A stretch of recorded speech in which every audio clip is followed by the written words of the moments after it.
Luke finishes with, David therefore calls him Lord. Mark, David therefore calls him Lord. Matthew, if David then call him Lord, how is he his son? Okay. I'm going to add the if because this is a question from all three, but the question only seems to begin at the second half of the last statement in Mark and Luke.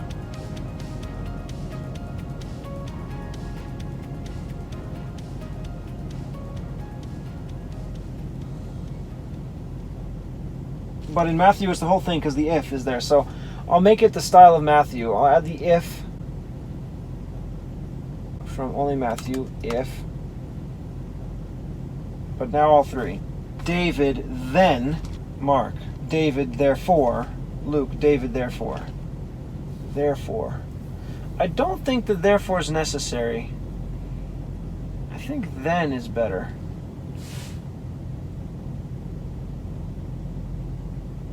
And I think it works better because I have the if from Matthew. So I'll put David from all three, but I'm going to use then from Matthew.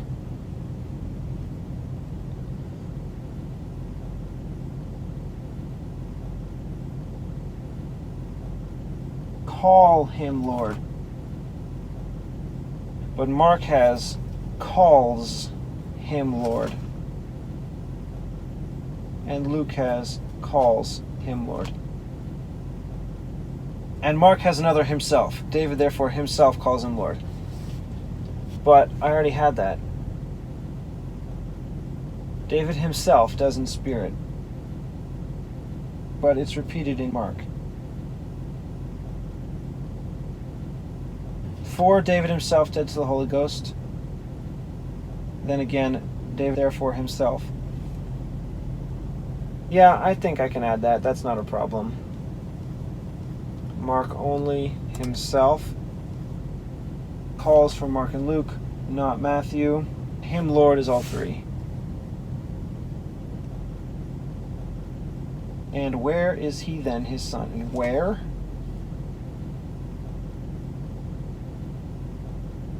Matthew, how is he his son?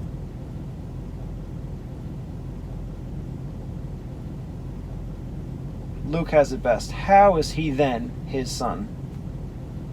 Oh, that's where the then is in Luke.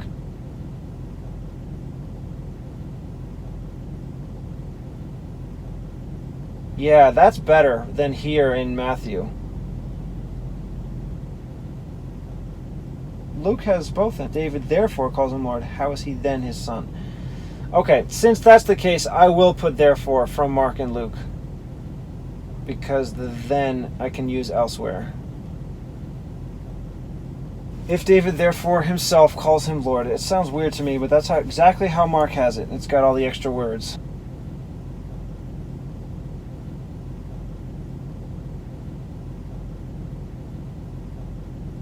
So what I was looking at is how to combine with the last statement. Mark has and where is he then his son? The then is in italics. Luke has how, not and where. How from Matthew and Luke. Is he then his son? Is he is all three. Matthew and Luke then his son, all three.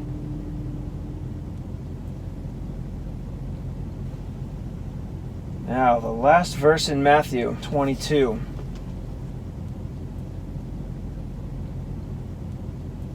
And no man was able to answer him a word, neither dared any man from that day forth ask him any more questions. Oh, I should have used that earlier.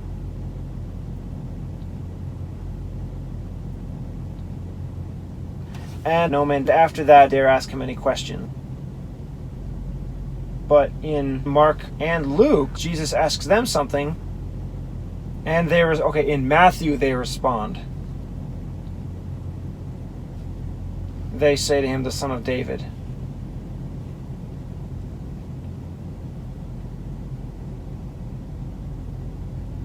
You know, I think I'm going to take it from where it was in Mark and Luke and move it here after this last question Jesus asks them.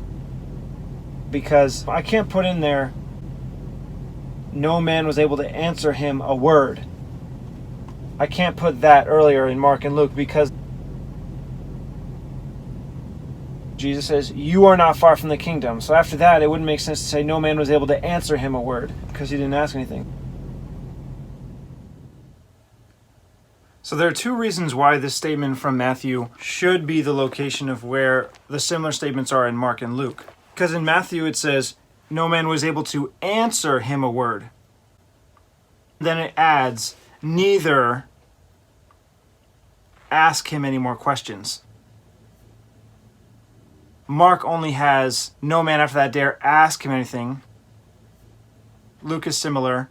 They dared not ask him anything. But because Matthew adds that extra statement, no man was able to answer, if the statements recorded in Mark and Luke are the same statement made by Jesus, it really should belong where Matthew has it, because earlier than that statement, they did answer him something. Jesus said, what think you of Christ? Whose son is he? And they answered, they say to him, the son of David. So I can't have Matthew's statement combined earlier than their answer. If they're not able to answer, then they couldn't answer saying the son of David.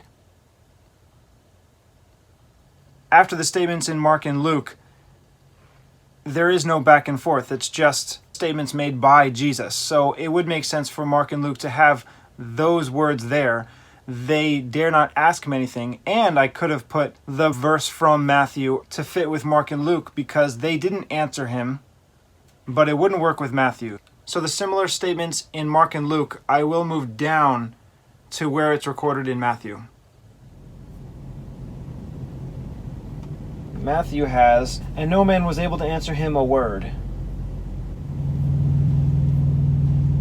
No man after that dared ask him any question. And after that, they dared not ask him any question. They is more explained in Mark. No man. So I'm going to put that. And after that, or no man after that. I'll say and after that, but and is both. Actually, this and I'll make all three. After that is both. Mark and Luke. No man. Matthew and Mark was able to answer him a word.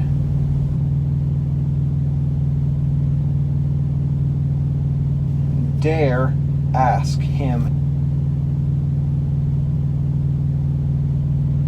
Luke is dared with a D at the end. Not ask him. Was able. So yeah, I'll go with Matthew.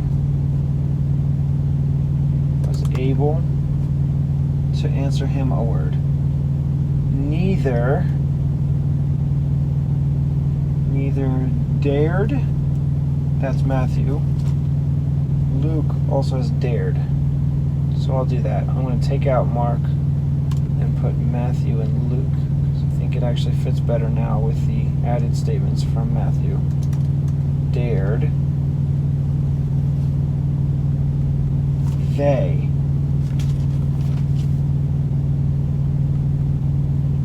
Any man.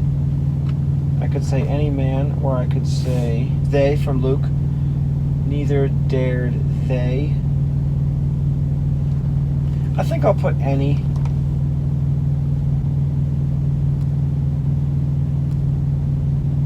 You know, since I'm going to continue with Matthew, I think I will keep the man in italics. From that day forth. Ask him, that's all three. Luke, any question at all. Mark, any question. Any is in Luke, it's in italics in Mark, also Matthew.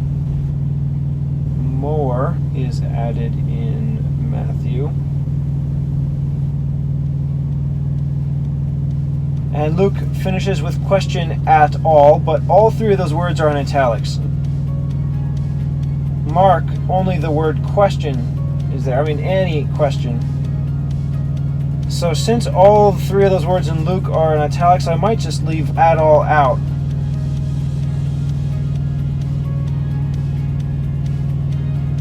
I'm just going to put question. And after that, no men dare ask him any questions.